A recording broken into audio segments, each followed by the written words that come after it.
Hello, everyone, and welcome to Absolute Trust Talk, our Facebook Live version of our podcast here at Absolute Trust Counsel. And I am Kirsten Howe, the host of Absolute Trust Talk.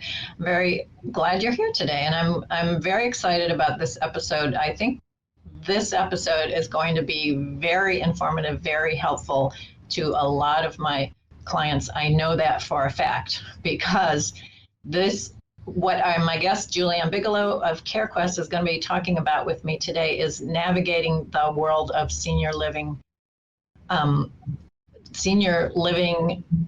experiences. I get this a lot when we're meeting with new clients, new prospective clients. Oftentimes it's the adult children who are now finding themselves having to help or even take responsibility for their elderly parents. And it's very confusing. Assisted living, memory care, boarding care, continuing care, they just don't know what those things mean. They don't know how to make good choices. They don't know what even are the questions to ask. And it's stressful to be in that situation where you just don't know what you're doing. So today, we're going to discuss all of those different choices, the factors that go into making good decisions with placement expert Julianne Bigelow of Carequest. And I'm going to introduce her formally in just a minute. But if you've watched this before live, you know I have a couple of housekeeping things I have to get out of the way. First, we are recording this. So if you're watching live and you want to watch it again, or you have a friend who you think needs to watch it, it'll be a video on our website in a few days. Usually it's about a week and a half. It will also be a podcast. As I said, this is Absolute Trust Talk, our podcast, so you can find it wherever you listen to podcasts, also in about a week or two. It takes us some time to get it all formatted together correctly. So go ahead and look for it that way if you would like to. The second thing is we do answer audience questions in the live version. So if you are watching us live today, you can go ahead and type a question into the comment section on Facebook. And after Julianne and I finish talking, I will read the questions and she will answer them. So if you're not watching live, I can't help you with the questions, but you can still listen to the questions and the answers. All right, so housekeeping out of the way. My guest, Julianne Bigelow, founded Carequest in 1997. She had previously been a physical therapist treating patients in hospitals and skilled nursing facilities. Carequest is one of the first placement agencies in the Bay Area, and their mission is to educate clients and their families about the landscape of their assisted care options as they relate to a variety of things: the client's cognitive status, their care requirements, the safety concerns, and their mobility. Julianne has spent decades doing this, advocating for elders and their families, and she has a vast, vast network of experienced, well-respected colleagues and professionals in the field of aging, and that comes into play a lot too. You know, knowing someone who knows someone is a big part of this journey. The Carequest team supports both Contra Costa and Alameda counties, so they have offices in Walnut Creek and in Oakland. She does have a team. She can't do all of it alone, although she probably could, but she doesn't.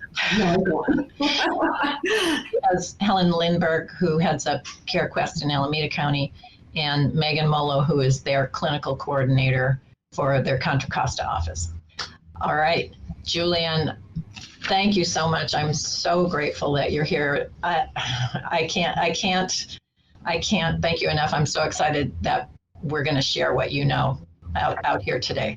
And thank you for having me, Kirsten. I'm grateful to be here to share information with other people. I've seen other podcasts and I do find them very informative and helpful. So thank you for having me as a guest. That's great. You're very welcome. Well, let's just get started. So when clients are looking at services and care for elderly family members. Let's just start with kind of the basics. What is the difference between assisted living and board and care? Well, assisted living facility and board and care. What are we talking about there? So when you're looking at assisted living or memory care or a board and care, all these are licensed as residential care facilities for the elderly. So we call them RCFEs. They're licensed by the Department of Social Services, and they're licensed as non-medical entities. So they don't provide medical care, they provide non-medical care. Now, the two big differences in the communities are the assisted livings and the smaller care homes that are residential that we call board and care. The assisted livings are licensed for anywhere between 60 and 200 people, so they're larger communities. You have an apartment with a full kitchen, usually it's a kitchenette. Some have full kitchens, but usually it's an apartment with a kitchenette. You have a full private bathroom.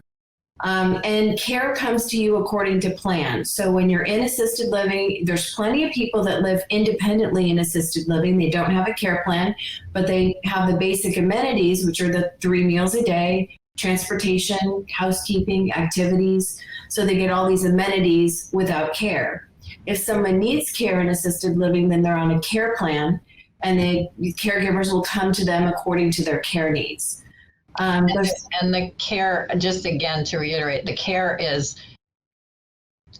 personal care. It's what we would call custodial care, personal care, not medical care. Correct. So it's anytime a caregiver would come to your apartment to help you with something like bathing, dressing, grooming, hygiene, going to the bathroom, managing incontinence, managing your medications, escort to meals. So that's the care. Yeah. Okay. Okay. And so these, what I call an assisted living facility, they're the bigger ones. They, as Correct. you said, they're licensed for 60 to lots. Yeah, exactly. Okay. And so the apartments lead to internal hallways, which lead to common areas. So they have activity rooms and dining rooms and a movie theater in many cases. Some have pools. So yes, it's all the care and all the activities are on site, as opposed to Rossmore, where if you want to go to the clubhouse, you got to get in your car and you got to drive over there. And that clubhouse is right there. So it makes it very convenient and nice. Right. You just get in the elevator and go. Exactly. And they have a lot of food choice. So, they have menus, and it's social dining with, a special or two of the day, the standard fare. So there's a variety of food that people can choose from. They do housekeeping, they do laundry, they have 24-hour staffing, and they provide transportation. So that's kind of assisted living in a nutshell. Okay. If we're going to switch over to the board and care side of things, it's a license the same as assisted living, but it's a residential home. And this residential home generally has 6 residents that live there and 2 caregivers that provide the care.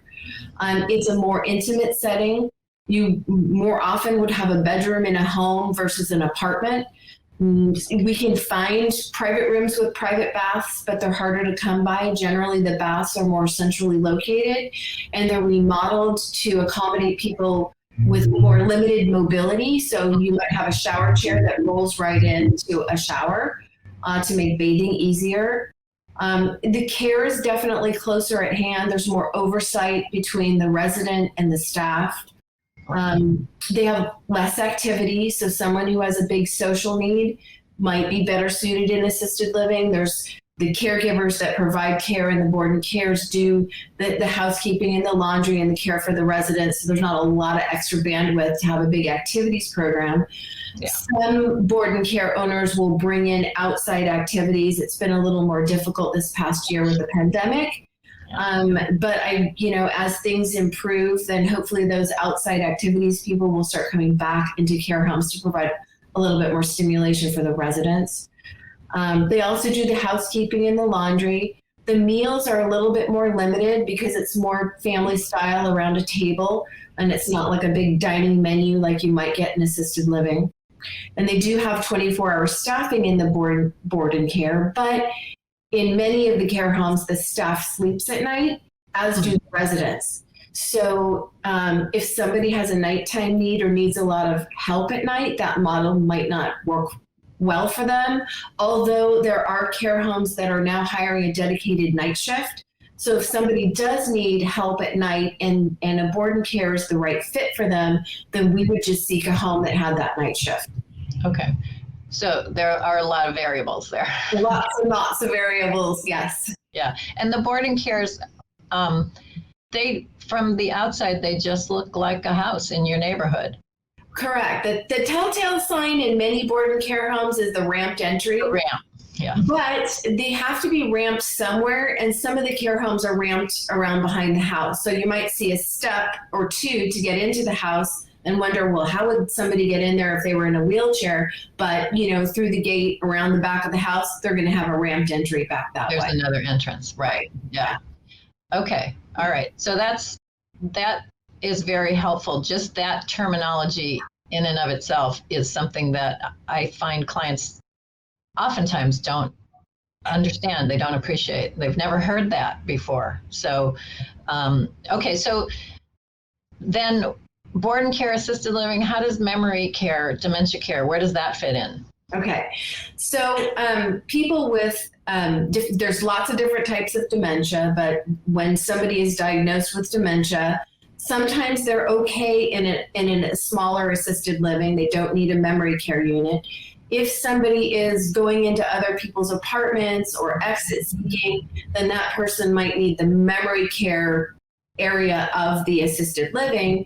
And in the memory care area of the assisted living, the activities and the socialization are more geared towards people with cognitive impairment. And they also have a delayed egress. So if somebody is an exit seeker and they push on a door, an alarm will sound, and it gives the staff time to come and redirect the person and just get them back engaged in something else, or to distract or redirect them. A board and care can manage somebody with dementia as well, but if somebody is exit seeking, the board and cares don't have the delayed egress like the memory cares do.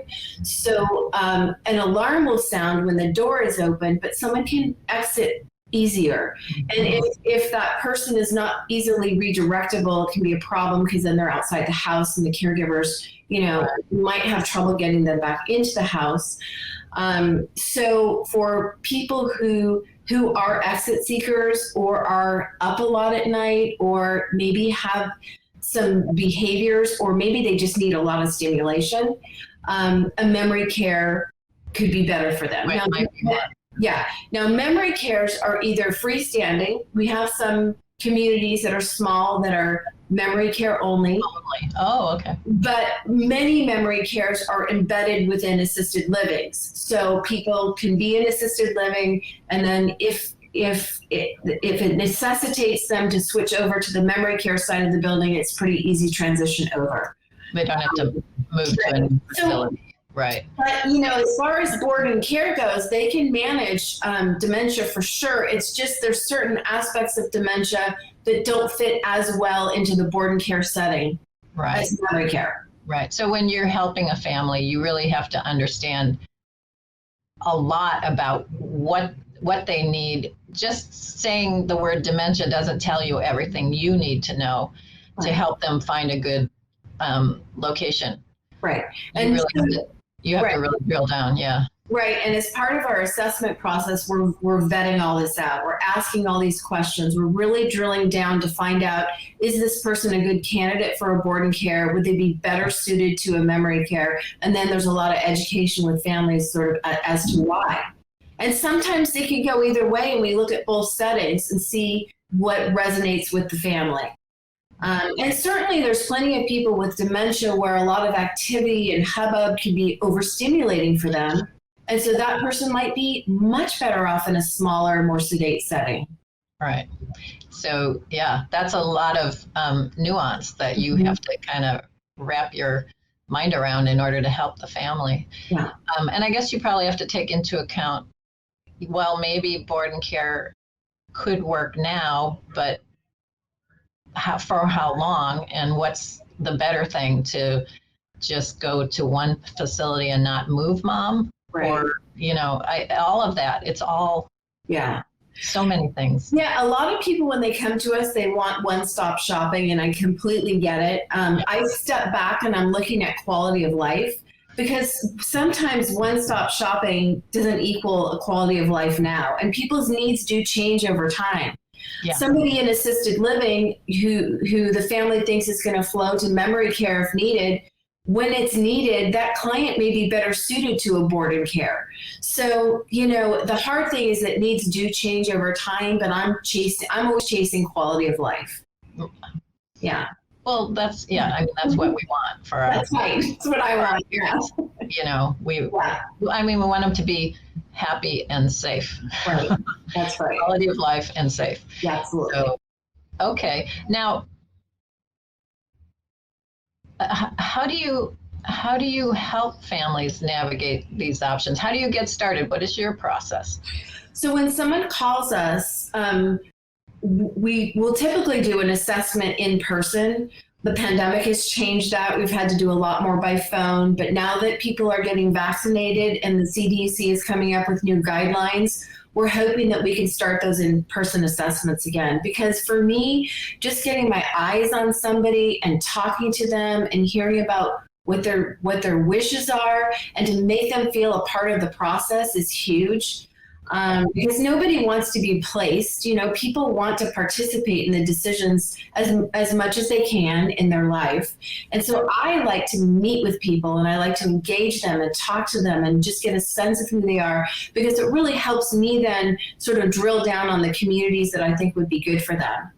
We also rely heavily on the families who know their parents well, or the skilled nursing or hospital system. We can get information from them on how they're functioning and, what their safety awareness is like and what their mobility is like, so we can help the family sort of drill down on options that would be appropriate. But when someone calls us, we have a form that we go through with them where we look at their current medical history, we look at their past medical history, we look at their height, their weight, their age, their diet, their vision, their hearing, their safety, their mobility.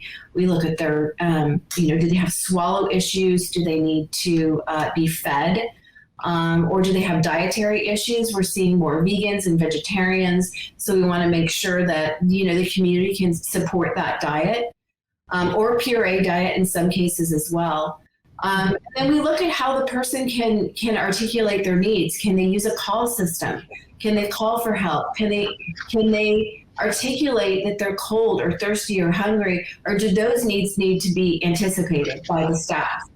We look at their demeanor. Are they social? Are they private? Are they crabby? Are they funny? Do they, what is their demeanor like? Who do they enjoy connecting with? We look at where they lived before. Did they come from a home? Did they come from assisted living? Did they come, from living with their family? Because we sort of take that into perspective when we're thinking about, the next step. Yeah. And we like to know what their social history is. What brings them happiness? Do they like Dancing with the Stars? Some people just sit around all day and that's what they do. And other people are like, it's Jeopardy, Dancing with the Stars. My mom loves her cat, So right. We like to get all that information too in terms of likes and dislikes. And sometimes we get swimmers, My mom wants to do pool aerobics. And there are a few assisted livings that have pools, and they do they can make that happen. Yeah. Yeah, and some people outdoor space is very important for them, and some assisted livings have a window, and others have like outdoor patio space. Right. So, finding out what's important to people, including the size of the apartment. The board and care is a little trickier because it's more like a bedroom in a home, but some are bigger, some have private bathrooms, and the assisted livings go from anywhere from a studio to in a few assisted livings have a 2-bedroom apartment. So, but I can say that most people want space, but more space is more expensive. And, the idea of assisted living is that you're not holed up in your apartment all day. The idea is that the apartment is where you rest, but there's a whole host of activities and engagement outside of the apartment. So space isn't as important as people think it is. Once you move in, you realize that. Yeah. Yeah. It's more like when you're on vacation, you have a hotel room. And you want it to be nice, you want it to be comfortable, but Right. you're spending more time out of the hotel room. Yeah, right. At least most of us when we go on vacation. Yeah. Now, are some people who need assisted living have more complicated medical situations? I'm thinking of, for example, like diabetes. And some facilities maybe can take that and some can't. Correct. So even though the assisted livings are all licensed the same, they don't all take on the same level of care. So some assisted livings will take on really heavy care. Some assisted livings are sort of more of a light model of care. Some have the nursing support to manage the diabetes. Now, if somebody can inject themselves, that's fine. Let me just back up a little bit with diabetes. For mild diabetes, people are usually on oral medications. Right. It gets a little harder to manage with the blood sugar, and then sometimes the doctors will put them on insulin. Right. Now, the insulin can be either a set dose or a sliding scale. And, the doctor has a regime for how often he wants the person to check their blood glucose, and that might trigger an insulin injection. So it's very complicated when you're looking at more advanced diabetic management. Right. Now, in the industry of assisted living and board and care, if somebody can inject themselves, that's fine. But if they can't inject themselves, licensing says that the care staff can't do that. They consider that to be invasive. So some assisted livings have the nursing support, and you've got to have, because some diabetics are checking before before breakfast, before lunch, before dinner, and before bed. So you need nursing support from 7 a.m. to 9 p.m. Right. So some assisted livings have hired that level of nursing support and can take on injection management, and some cannot. And some won't. Okay. And the same thing with, there's other things too, like Hoyer lifts is a mechanical lift to help somebody get out of bed into a chair. Some assisted livings will take on Hoyer lifts and some prefer not to. Scooters or electric wheelchairs, some allow them, some don't. Dementia, some assisted livings are more friendly to the diagnosis of dementia in the assisted living. Versus just kind of scooting over to the memory care side of things. So, sometimes families come to me and say, mom does have dementia diagnosed, but she's still really high functioning. She's not exit seeking. There's no behaviors, and we really don't want her in memory care right now. So, we would screen according to that. Okay. And then I mentioned the size of the apartment, from studio to a 2-bedroom. Cost, is a little bit all over the board, although there are communities that are more affordable, and there definitely are communities that are more expensive. And then some people want outdoor space, possibly a pool. There's a lot of factors that go into that. Okay. Well, I guess that what we just have been talking about is it's important for you to get to know the person who needs help with placement. And it's also important on the other side to know the various facilities and what they can do, what they have to offer, what it's like. You have to match both of those to do the work that you do. And I guess that's where, I know there are probably hundreds of different facilities within Contra Costa alone for you to choose from. How do you keep abreast of that? How do you stay current? And you must do a lot of visiting, is my guess. Yeah. It's visiting, but it's also client feedback. So when somebody moves into a community, we're following up with that family in 2 to 3 weeks or 2 to 3 months. It just depends on, or the whole time. So one of the things we're doing is tracking quality of the people that are living in communities that we have suggested, because it's important to us that they feel that they're settling in, they feel cared for, their needs are being met, that there aren't any issues or problems. So for us, we track quality through follow-up. And that is huge, in terms of. That's a really great, important resource. Yeah. Right. Yeah. And if somebody uses a local placement person and they've been in business at least 5 years, think about my 25 years, they start to really get a handle on the industry. And if you're tracking quality and following up with your clients, and who does a good job, and who specializes in what, it makes it easier to take this overwhelming situation and quickly narrow it down for the family. Right. Okay. I'm going to turn to our questions now and see if we've got any questions. Yes, we do have a few. Okay. First question. Oops. No. Okay, I'm sorry. Technology. Okay. Okay, so my first question, how do you get someone to move out of their home and into a better environment when they don't want to move? Right. So what I've learned over 25 years is that you cannot take somebody kicking and screaming and just say, here's your assisted living. It doesn't work. On some level, you have to get a buy-in.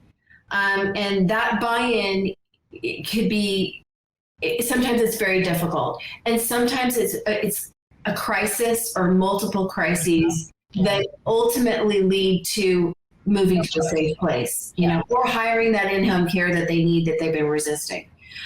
So sometimes it's just a series of crises. Sometimes families choose to hire a geriatric care manager to help pave the way to moving to an assisted living. And we collaborate with geriatric care managers all the time. Have you had one on your podcast? We have, yeah. And we have another geriatric care coming up in a few weeks. Good, because they're great. And so when there's a very complex family dynamic, or when somebody is very, very resistant and the family's exasperated and they don't know what to do, especially with frontal lobe dementia that affects executive judgment and reasoning. So the family's seeing all kinds of problems, but the person is like, hey, I'm fine. Yeah. So a care manager coming in, sort of that neutral third party, can really help pave the way and collaborate with myself and the family on making a change happen. Yeah, just laying it out logically isn't going to do it with some people. With some people. It's not going to work. Yeah. Okay. Next question. How can people find someone who does what you and Carequest do in another county or state? Julianne, you work in Alameda and Contra Costa. Correct. But what if we need somebody in Nevada? Right. So for California, I'm pretty well connected with other local agencies throughout the state. Or if I can't cover a region, I'll reach out to a colleague to see if they know of a local person in the region where the person's looking. So with California, we can usually find a local. And the thing is you want to work local. If the person you're talking to is in Arizona and you're looking in Contra Costa County, I can guarantee you they're really not going to know the local landscape. So you really want to work with somebody who has a physical presence, who goes out to the communities, who assesses clients, who, because that's the kind of person that's going to be worth their weight in gold and really give you the information you need instead of a huge list of communities that aren't even vetted properly. Yeah. Right. Yeah, I think you definitely demonstrated that very clearly with this conversation, that there's so much to know about the various facilities. You really have to do that boots on the ground kind of reconnoitering that you do. Okay. So this question is generally, what are the costs of the options that we've been talking about? We've been talking about board and care, assisted living facilities, memory care. How do they compare, and how do they compare to in-home care? Right. So it's a little bit all over the board, so it's hard to just throw out generalizations, but I'm going to do it anyway, just to give people a general sense of the cost. Non-medical in-home care, to have a caregiver come into your home, is in the range of $30+ an hour. So that's $21,000 a month. if you need 24-hour care. Sure. Now, some people just start off with a little care, and it's a great way to introduce care to somebody who might be a little bit more resistant. Mm-hmm. You know, and a segue ultimately to moving to a more supportive setting is to just introduce. And some people are like, I don't want anybody in my home. They find it very invasive and they don't like it. So everybody's different as far as that goes. But I lost my train of thought for your question. Comparing. So in home care. So home care, in home care, $30+ an hour. Let's just call it $21,000 a month if you need a 24-hour caregiver. Right. Now keep in mind that the board and care and the assisted living all have 24-hour care available. Yeah. And your board and care private rooms run in the range of $5,000 to $8,000 a month. Okay. With all the care somebody needs. And that includes the meals and the laundry and the housekeeping and like all those amenities and personal care. So let's just say 5 to 8 for a board and care. Yeah. Assisted living is a little trickier because you're renting an apartment. And then you have your care fees on top of that. So if you need so let's just start with the apartment. Studios run in the range of $3,000 to $5,000 a month. There could be a little bit of more or less with that range, but let's just say a studio is 3 to 5, and let's say a 1-bedroom is 5 to 7, and a 2-bedroom could be 7 to 8. Okay, $1,000 a month. And if you don't need any care, you don't pay care fees in assisted living. Now, if you do need help and you need extensive help, that could run $3,000 a month. So you could have a $4,000 studio and $3,000 of help, and making it $7,000. You can also have a $4,000 studio and only just need $500 to $1,000 of help because maybe you need meds and maybe you need standby with bathing and escort to meals, and it just doesn't add up to that much. Yeah. It's a little trickier with the care fees in assisted living because it's an unknown. You know, it makes it hard for me. This is part of my assessment too, is I'm trying to drill down on how much help somebody needs. So I'm trying to get an idea of what is that care fee going to look like in assisted living? Would it be more cost effective to be in a board and care? But then you got to look at the quality of life in the person as well, you know, when you're trying to figure out what's best. Yeah, it's a matrix of different things that have to together. Okay, and then memory care, the most expensive of those. So memory care runs from about, well, there's also a shared room and a private room in memory care. Right. A lot of people think they want a private room, but studies have shown that for people with more advanced dementia, there's comfort with the presence of another person in the room. Yeah. So I try to educate families, like don't keep in mind that you just want a private room because a shared room may be beneficial for your family member.